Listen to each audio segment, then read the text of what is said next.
The night a mother was forced to choose between the law and her daughter's life, she made a decision that would haunt her forever.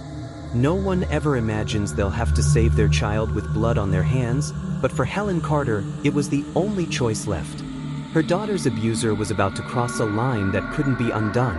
What came next would change both of their lives forever. Helen Carter, a woman in her mid-40s, has always been the quiet force in her daughter's life. With her strong, blue eyes and a resilience that comes from a lifetime of sacrifice, Helen has dedicated every ounce of her being to raising Sophie, her only child. Sophie, now 23, had been the bright light in Helen's life, the reason she fought through the toughest of times. But over the past few months, something has changed. Sophie, once full of laughter and youthful energy, has become withdrawn. The sparkle in her brown eyes has faded, replaced with a constant weariness.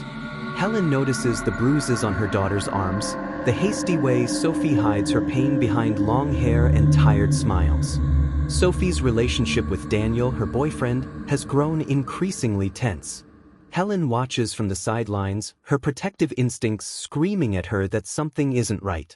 But Sophie, ever the kind soul, refuses to open up fully. She won't speak of the tension, the fights, the hurt. And that silence cuts Helen deeper than any words ever could. One evening, Sophie comes home after another heated argument with Daniel. Her lips are swollen, her face streaked with tears, and her eyes, once bright and filled with warmth, are clouded with fear. Helen takes one look at her daughter and feels her heart break into pieces. She asks softly, "What happened, Soph?" Sophie hesitates, her body trembling as if the weight of the truth might crush her. "It's nothing, Mom," Sophie says, her voice thin and shaky. "Really, I'm fine." But Helen sees through the lie. She has seen this before, too many times to count. When Sophie was just a little girl, trying to mask her pain to protect her from the harshness of the world. "Sophie," Helen says gently, "I know you're not fine. What's going on? You can tell me." Sophie looks down, eyes filling with tears as she confesses the truth in a whisper. "It's Daniel. He's been hurting me. I don't know what to do. I can't leave him." The words hang heavy in the air, each syllable a dagger to Helen's heart. Her hand trembles as she reaches out to touch Sophie's cheek, but the anger she feels is tempered by a fierce love that surges through her veins. "You don't have to stay with him," Helen says, her voice steady, but inside, fury boils, and fear twists like a knot in her stomach. "I'll protect you, Sophie. You're not alone. You never will be." But Sophie pulls away, shaking her head. "I love him. I don't want to lose him." Helen watches helplessly, understanding the complexity of her daughter's emotions, the grip of toxic love that's so hard to break. But she knows, deep down, that this can't go on. She won't let it. Not anymore. Helen spends sleepless nights plotting her next move, the only option in her mind, to protect Sophie at all costs. She begins to undermine Daniel's control subtly, trying to give Sophie the strength to see what's happening. But every time Sophie comes home with new bruises, every time Daniel shows up at the house demanding Sophie's return, Helen's resolve grows harder. One night, after a particularly brutal fight, Sophie arrives home with a split lip and blackened eye. The rage that boils inside Helen could burn the world down.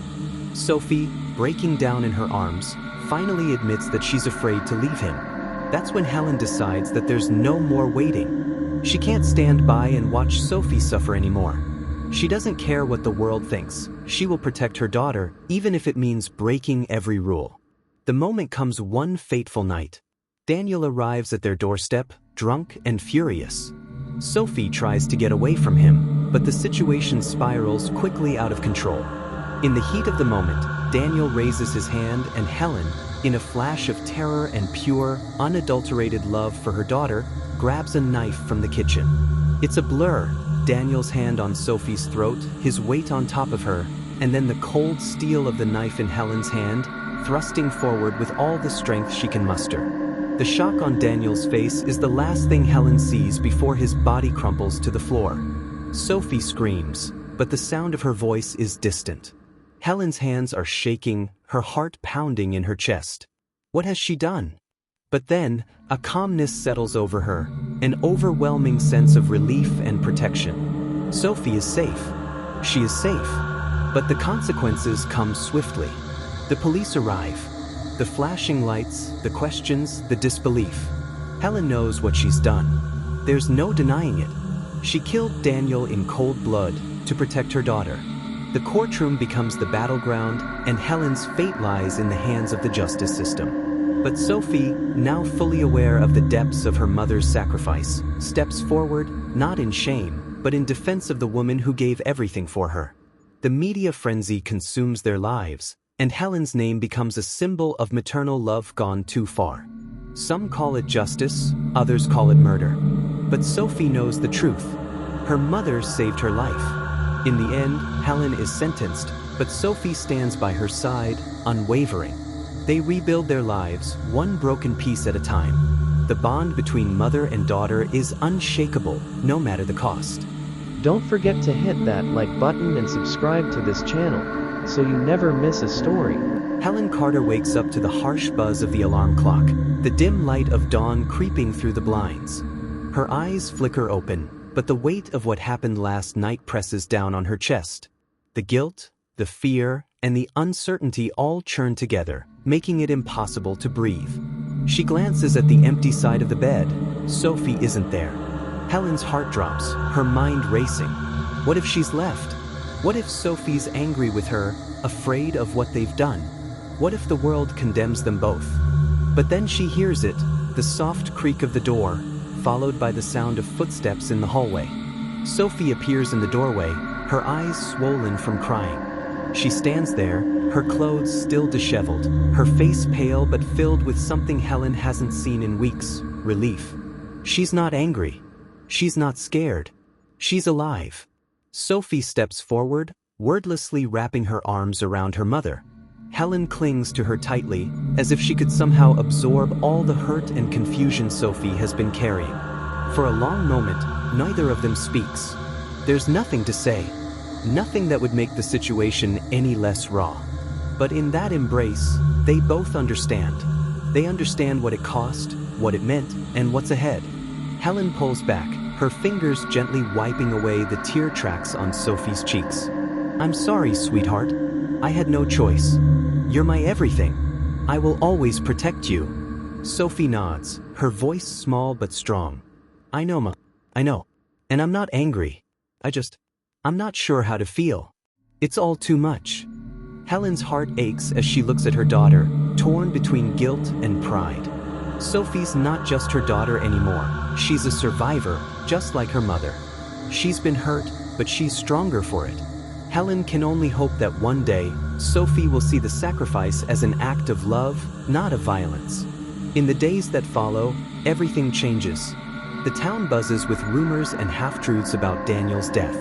The police have already spoken to Helen, questioning her about what happened. Her lawyer, an old friend of hers who's now doing everything he can to protect her, prepares her for the trial. There's no denying the act was brutal. Helen killed Daniel in cold blood. She knows that. But as Sophie's injuries become public knowledge, the sympathy shifts toward the mother who only acted out of love. But even in the quiet moments, when it's just Helen and Sophie in their small, quiet house, there's a deep, unspoken tension. It's the weight of the past pressing down on them both, and they're unsure how to move forward. The love between them is strong, unbreakable, even. But the trauma they've experienced will haunt them forever. One morning, as Helen prepares breakfast, she watches Sophie carefully. She's no longer the same young woman who came home battered and broken. Sophie is growing, slowly but surely. But there's a hardness in her eyes now, a knowing that never used to be there. Helen worries that she's lost her daughter, that in saving her, she's scarred her beyond repair. Sophie turns to her, her expression softer than Helen expects. "Mom, I've been thinking. We don't have to stay here, you know. I mean, after everything that's happened. We could leave. Start fresh somewhere else." Helen's heart clenches. She wants to believe that starting over will fix everything, but she knows better. There's no running from the past. They can move across the country, but the memories will follow. The guilt will always be there, lingering in the background. But perhaps if Sophie wants it, they could try. For her sake, for both their sakes. I don't know if we can, Sophie, Helen says softly, setting down the knife she's been using to chop vegetables. But maybe we could try. Maybe that's all we have left, trying. Sophie smiles, a real smile this time, the kind that has been missing for so long. We'll figure it out, Mom. Together. Helen nods, her own smile breaking through her uncertainty. Together. They've survived the worst of it. They'll survive whatever comes next.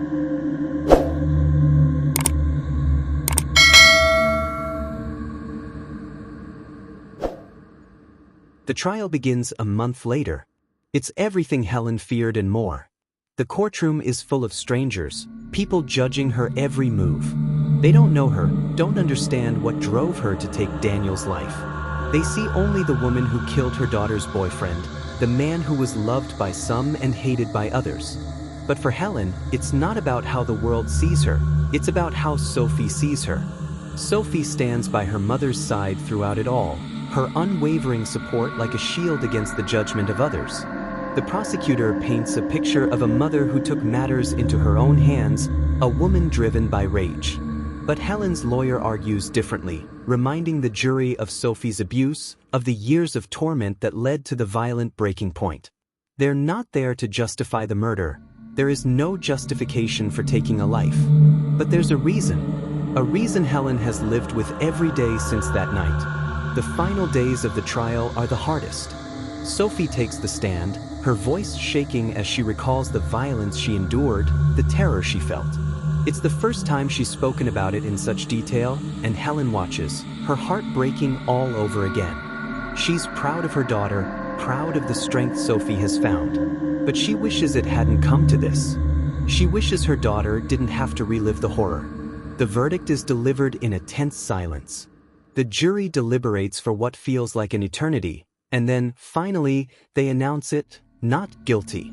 Helen's heart is a tangled mess of relief and disbelief. She walks out of the courtroom a free woman, but the weight of what she's done will never truly leave her. Helen and Sophie move forward, trying to heal, trying to rebuild what was broken. The scars remain, on both of them, but with each passing day, they grow stronger. They begin to live again, cautiously, one step at a time. The road ahead is uncertain, but Helen knows one thing for sure. No matter what happens, no matter how dark the days may seem, she will never stop fighting for her daughter. Because a mother's love is unbreakable. And no one, nothing, will ever tear them apart. Thank you for joining us for this true crime documentary.